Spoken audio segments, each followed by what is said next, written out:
Hello friends, welcome to all. Myself Pradip Yadav from Citizen College of Commerce, Rampur. We are studying the TY becomes compulsory subject business regulatory of framework.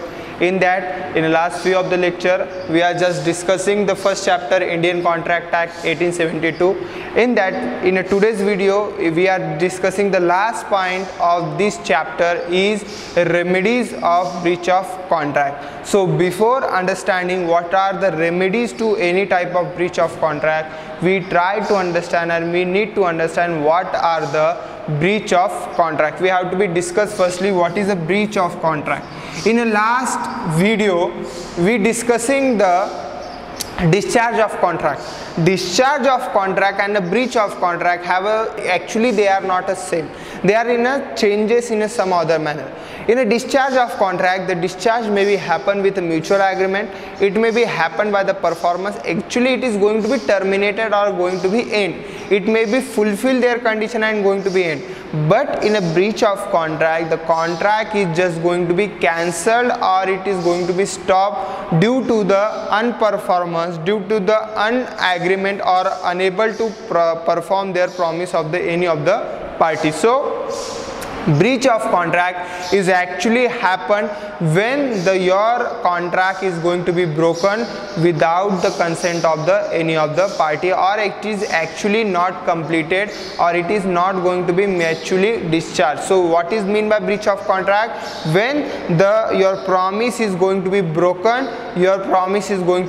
it is called as your breach of contract. And in the court of law, in your Indian Contract Act 1872, your breach of contract is going to be getting importance due to the what type of loss incurred in that. Basically, there are the two types. There are the two types of breach of contract. We are going to discuss that.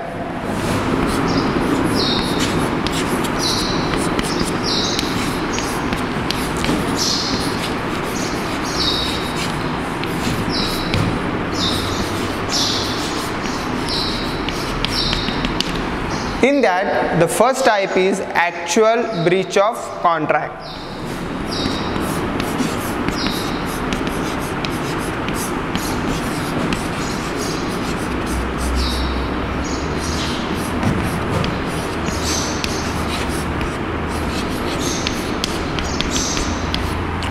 When your contract is going to be happen on certain date, or you are continuing in your contract, at that time if any of the party or any of the person in the contract it shows its unperformable or uncertainty or unconsent about making any performance, or he just going to be broken his promise, so that type of breach or that type of unpromise is called as your actual breach of contract. Okay, whenever the broken of your promise or broken of your contract is happened when your contract is dated or actually it is continued, that time your contract is considered as a actual breach of contract, because it is happen on the date of when your performance is actually dated. For that, if we take the example, A agreed to B sell the 5,000 kilo of rice on the 18th of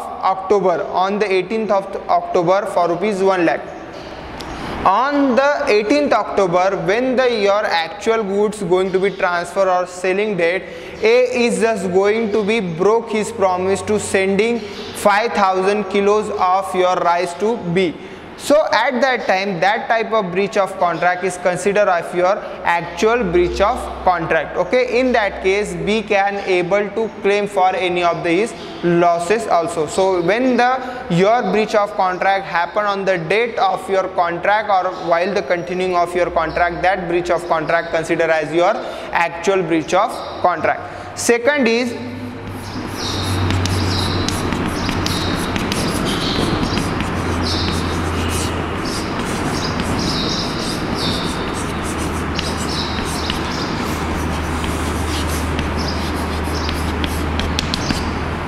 anticipatory breach of contract. When your contract is going to be breached before your date of contract, or whenever your contract is dated, before that date or before that occasion, your promisor or your promisee just showing unwillingness to do that contract or that performance, that type of breach of contract is considered as your anticipatory breach of contract, because your contract may be happened in the future or after some time, but before that, due to the some type of action or due to the some type of oral communication with another party, your contract is going to be considered as a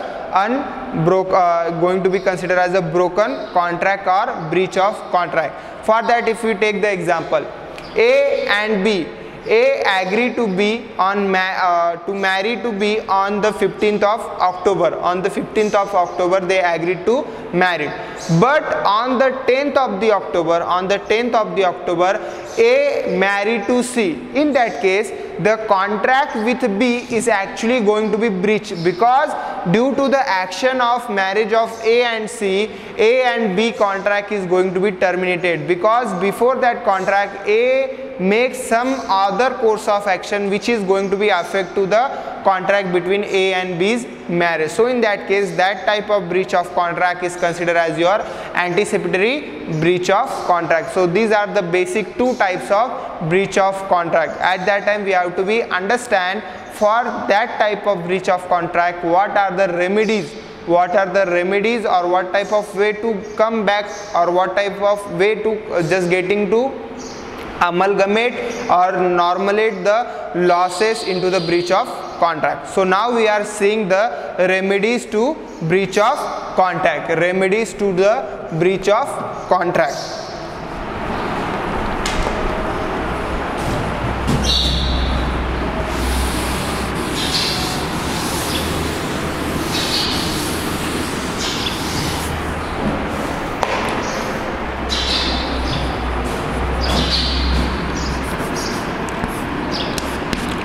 Basically, there are 5 types of remedies for the any type of breach of contract. It may be your actual breach of contract, or it may be your anticipatory breach of contract. There is a total 5 types of remedies we can use to just getting to amalgamate the losses occurred in your breach of contract. So now we are seeing one by one. Into that, the first is a recession of contract.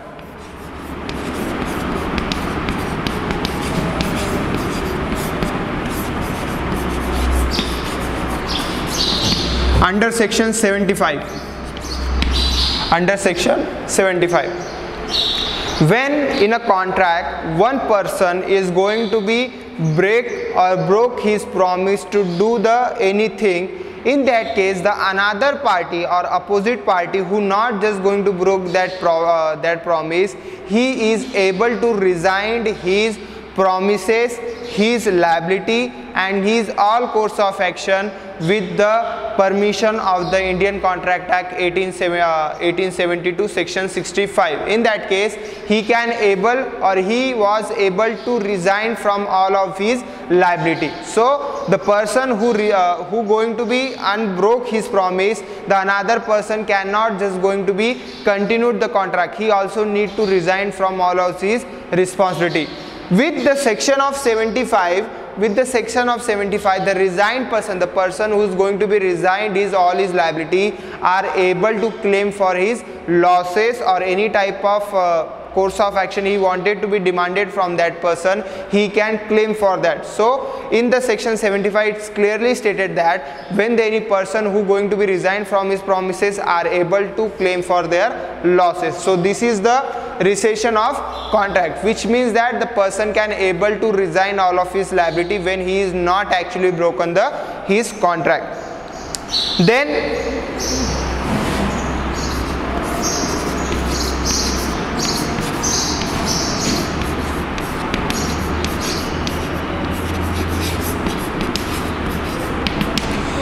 Sufar Injection.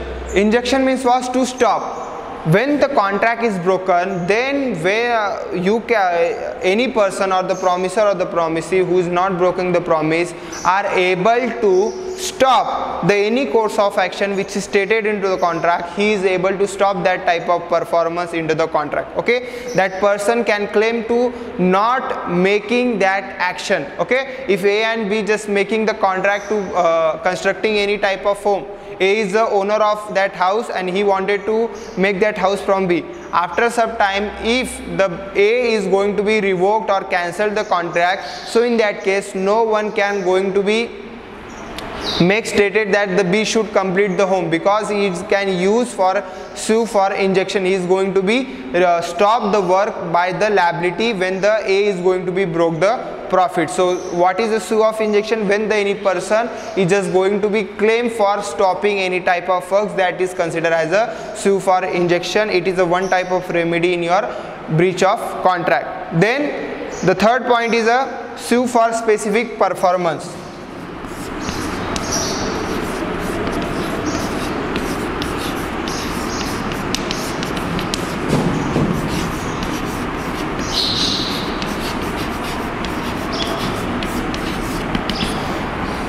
When the contractor and the both of the parties is making stated certain type of performance, certain type of action which is initially important for anything,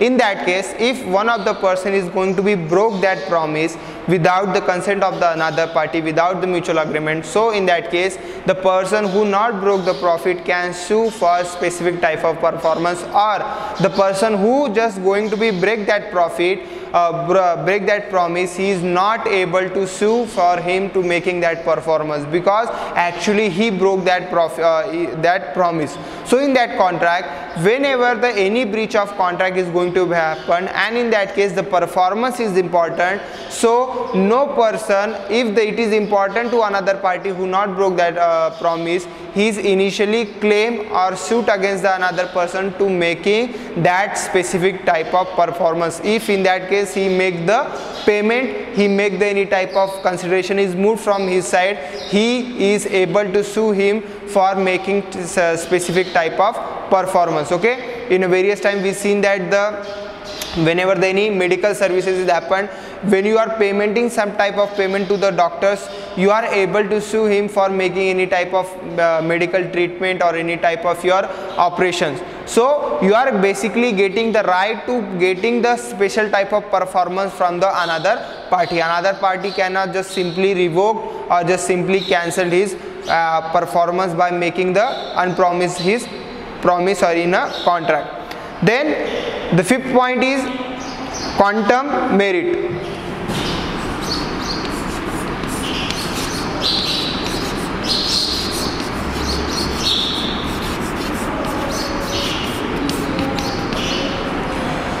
Whenever your contract is going to be continued, actually when your contract is lengthy process, you are just starting to make an working in your contract, at that time if suppose your another person is going to be broke your contract, your promise, at that time you can get the quantum merit. Quantum merits to take advantage or whatever you are done, whatever the work you are done, you can get claim for that. Okay, he cannot just simply resign or just going to be stopped from making that thing, that the contract is going to be void or contract is going to be broken.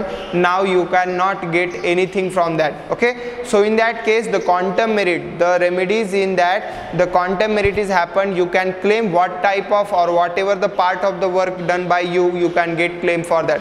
In certain type of cases what happen, after the some period of time your contract is seen as it is void. Initially when it is started, it is not knowing that the contract is void, but after making some type of work in a contract, it is considered as the whole contract is void. So in that case you cannot simply bear all the losses by yourself.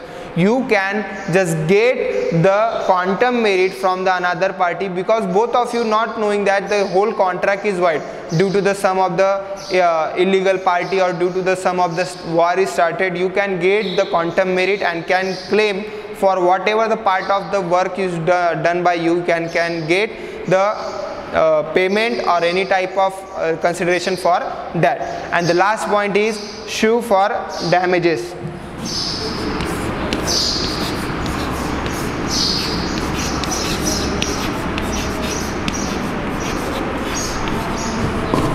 section 73. Whenever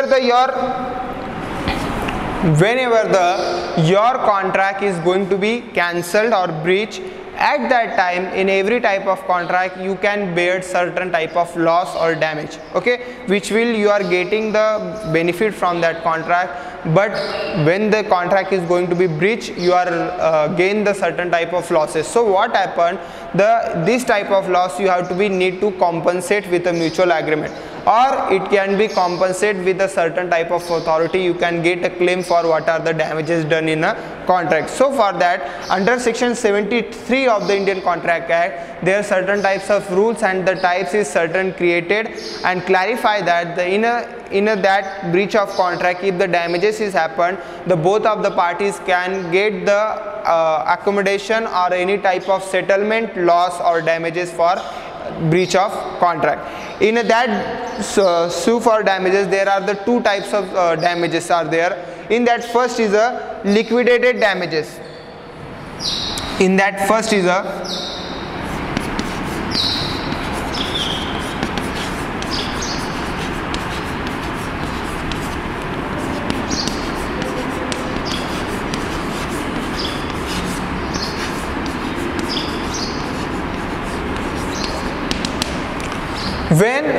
first is the liquidated damages, when the both of the parties at the time of making your contract or while the making of the contract or continuing the contract, they are assessed the whatever the damages is happened in a breach of contract, and how they are going to be settled, that is going to be discussed and considered by both of the parties who in a contract. That type of damages is considered as a liquidated damages, because this is going to be discussed and accepted by the both of the parties who is in a contract, and they just can simply going to be amalgamate or settle their account with their own consideration and own consent. There is no need of any other party whenever your liquidated damages is happened. There is no need of anything. Second type is unliquidated damages.